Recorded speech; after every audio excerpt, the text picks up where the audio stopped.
Blessed day to everyone. I am Eliza Sendon and welcome again to day 52 of 365 Daily Devotion with Bible Character Edition. At ngayong araw nga ay January 21, 2026 at yung character na pag-uusapan naman natin ngayong araw ay patungkol kay Noah. So sino ba si Noah? From the concept of Pastor Russell, Noah is living righteously in a corrupt world. Noah lived in a time when almost everyone chose evil instead of good. The Bible says that people's thoughts were always sinful and violence filled the earth. Yet Noah was different. He trusted God, listened to him, and lived in a way that pleased him. Noah was not perfect, but he believed God and followed him while others walked away. God showed grace to Noah and used him to save his family and preserve life. Through Noah, we learn that God calls his people to live differently, even when the whole world chooses the wrong path. Para naman sa ating talata ay mababasa natin ito sa Genesis 6 verse 5 to 9 at ito pong sabi, The Lord saw how great the wickedness of the human race had become on the earth, and that every inclination of the thought of the human heart was only evil all the time. So puro na lang kasamaan. And the Lord regretted that he made human beings on the earth, and his heart was deeply troubled. So the Lord said, I will wipe from the face of the earth the human race I have created, and with them the animals, the birds, and the creatures that move along the ground, for I regretted that I have made them. Verse 8, But Noah found favor in the eyes of the Lord. This is the account of Noah and his family. Noah was a righteous man, blameless among the people of his time, and he walked faithfully with God. So sa Tagalog po, yung verse 8 and 9, Ngunit si Noe ay naging kalugod-lugod kay Yahweh. Ito ang kasaysayan ni Noe. Matuwid at mabuting tao si Noe noong kanyang kapanahunan. Namumuhay siya ayon sa kalooban ng Diyos. Para naman sa ating katuruan mula dito sa talatang ating binasa, number 1, God judges corruption at the right time. So, merong paghuhukom sa takdang panahon na sa plinano ng Diyos at walang ibang nakakaalam nun kundi ang Diyos lamang. Again, in the life of Methuselah, God is being patient doon sa mga tao in their times. God waited them to repent until His judgment come. So, si God, nag-antay siya ng almost thousand of years para lang magrepent ang mga tao. Pero hindi yun nangyari dahil mas sumama pa, pasama pa ng pasama ang mga tao noon. Kaya, si God, nagpadala siya ng great flood. Ito yung tumapos doon sa lahat ng buhay na mga tao na sobrang sama na. Ito nga yung sa Genesis 6 verse 5 to 7. So, the great flood, yung ginamit ng Diyos para sirain na lahat ng kanyang nilikha dahil sa sobrang kasamaang dinudulot nito o ginagawa nito. At pangalawa, by faith, Noah lived a godly life in ungodly world. So, si Noah sa pamamagitan ng pananampalataya ay namuhay siya ng matuwid sa baluktot ng mundo kahit na napakasama ng paligid niya ay nanatili siyang maging matuwid dahil sa kanyang pananampalataya sa Diyos. Dito sa mundo, we must live counter-cultural. Ano ibig sabihin nito? We must counter what is the unrighteous culture here on earth with the culture of what is in heaven. So, ano ba yung kulturang meron sa langit? Ito yung kabutihan, yung pananampalataya at yung pagmamahal. Dapat ayun yung ginagamit natin panlaban to counter the unrighteousness here on earth. At ang pananampalataya sa Diyos ay palaging may kasunod na pamumuhay ng tama. At pangatlo, para sa ating katuruan, Noah found favor in the eyes of the Lord.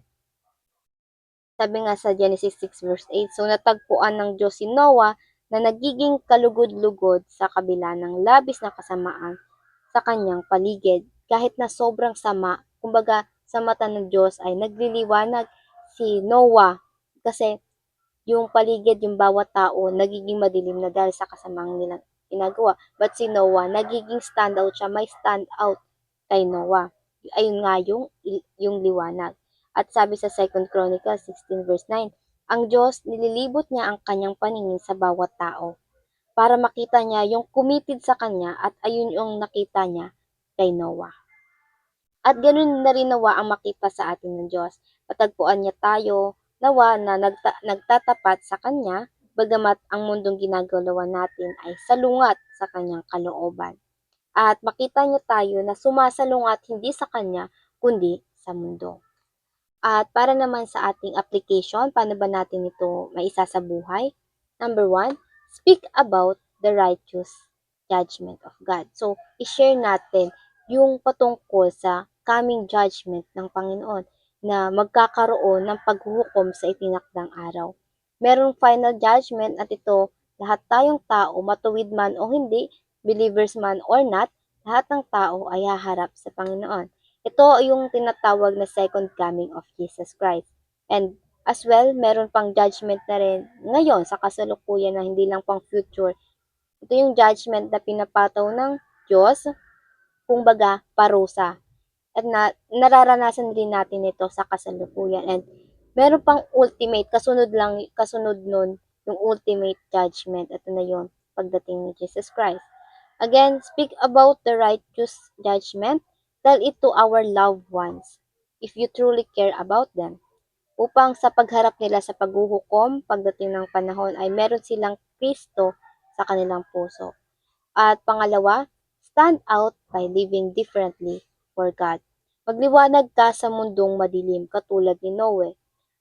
And Christ is the light, and when you are in Christ, you as well will be a light of the world. Ayun nga ang sabi ng Panginoon sa kanyang mga disipulo, kayo ay maging asin at liwanag ng mundong ito. And let God's light reflect on you by living differently. Go against the flow of the world. Talikuran natin, makipaglaban tayo doon sa kasamaan ng mundo by faith. Kahit nakapalit noon ay less favor in the eyes of people. Again, we pleases God and not people. At pangatlo naman sa ating katuruan, stay under the favor and protection of God. Kapag ikaw ay sumusunod sa agos ng mundo, you lost that favor and lost that protection as well. Marahil happy-happy ka ngayon, but we don't know when God judgment came. Di natin alam pag dumating yung araw na yun ay magiging masaya ka pa ba. So, do not lose that favor by walking in faith, or gain that favor, sought the Lord, He will hear and answer you. At para naman sa ating pagninilay-nilayan, nais ko naman po mag-iwan, reflection natin, how can you live differently from the world around us? At bago po tayo magtapos dito sa ating devotion, let's have a short prayer to end this devotion. Our Father in heaven, we thank you and we glorify you for today's devotion na ginamit mo to medium nito, yung tool na ito as uh, a way para marinig namin muli ang iyong mga salita, Panginoon. We thank you always, Lord God, for every day's blessing you have given to us. Lord God, inaamin ko po na minsan ang hirap sumunod. Ang hirap that I felt so hard. I felt na mahirap sumunod lalo na kapag ang paligid namin ay tumutungo doon sa kung ano ang mali, Panginoon. Patawarin niyo ako, Panginoon, at ang pamilya ko, Panginoon, sa bawat pagkakamaling desisyon aming ginagawa, Panginoon. And Panginoon, palagi niyo kami palalahanan at turuan, Panginoon, na kung ano, gawin kung ano ang nararapat at nakalulugod sa iyo, Panginoon. At Panginoon, kayo nawa ang siyang magliwanag sa akin at sa aking mga pamilya para makita rin sila ng ibang tao, Panginoon, kung sino kayo sa buhay nila, Panginoon. Magliwanag kayo sa aming mga daraanan, Panginoon, at tulungan kami sa bawat pagsubok namin kinakaharap, Panginoon. We thank you, Lord God, for every day, for every blessing you have given to us. At Panginoon, help us to live our life that pleases you, Lord God. Ayun lamang po, kayo nawa ang siyang madakila palagi ng bawat tao sa aming ginagawa. Panginoon, ayun lang po. In Jesus' name we pray. Amen and amen and amen. At I hope marami tayong natutunan at matututunan pa, and I pray na sama-sama sana tayong lumago para sa Panginoon. See you again tomorrow for our devotion. Have a nice day ahead and God bless.